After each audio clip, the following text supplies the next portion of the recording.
একই উপকরণে দুই রকমের ভর্তা। আসসালামু আলাইকুম, ওয়েলকাম টু শর্মিলি কিচেন। আজ আমি আপনাদের সঙ্গে শেয়ার করতে যাচ্ছি একই উপকরণে দুই রকমের ভর্তার রেসিপি। চলুন তাহলে দেখে নেওয়া যাক ভর্তাগুলো করতে কি কি উপকরণ লাগছে এবং কিভাবে তৈরি করছি। এই যে এখানে আমি নিয়ে নিয়েছি ধনেপাতা কুচি, পেঁয়াজ কুচি, লবণ, শুকনা মরিচ তেলে গুঁড়ো করে নেওয়া এবং কাঁচামরিচ কুচি। কাঁচামরিচ কুচি, তেলে নেওয়া শুকনা মরিচের গুঁড়া এবং লবণ তিনটা একসঙ্গে আমরা ভালো করে মাখিয়ে নেব। হাতের সাহায্যে মাখিয়ে নেব, তাহলে ভর্তার স্বাদটা দ্বিগুণ হবে। এ পর্যায়ে দিয়ে দেব সরিষার তেল। সরিষার তেল দিয়ে ভর্তা বানালে ভর্তাটা খেতে খুব সুস্বাদু হয়। তারপরে ধনেপাতা এবং পেঁয়াজ দিয়ে আমরা মাখিয়ে নেব। তৈরি হয়ে যাবে আমাদের এক রকমের ভর্তা।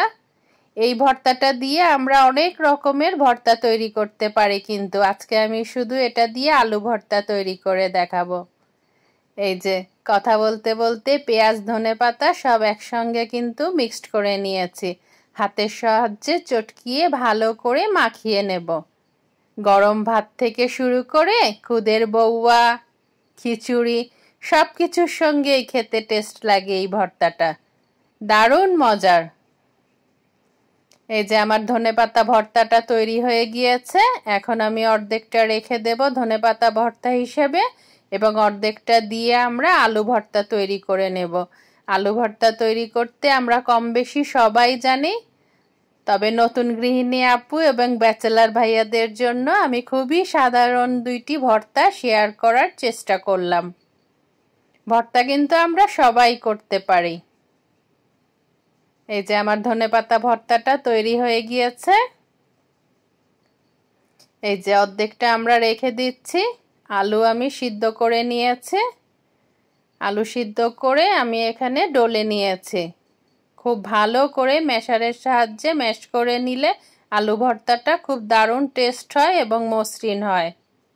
এই যে আলু ভর্তাটা তৈরি করে নিলাম। এরকম পুর তৈরি করে আমরা কিন্তু আলু পুরিও করতে পারি অথবা আলু পরোটাও করতে পারি।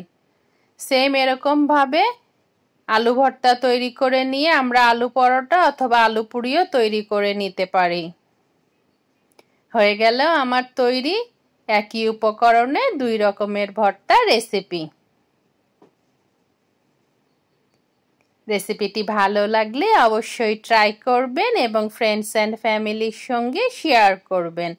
ছোট্ট একটা লাইক দিতে ভুলবেন না কিন্তু। নতুন বন্ধু হয়ে থাকলে সাবস্ক্রাইব করে আমার চ্যানেলটির পাশেই থাকবেন। আপনাদের ছোট্ট একটি লাইক আমাকে নতুন নতুন কাজ করার অনুপ্রেরণা যোগায়। আজ আসি, আল্লাহ হাফেজ, আসসালামু আলাইকুম।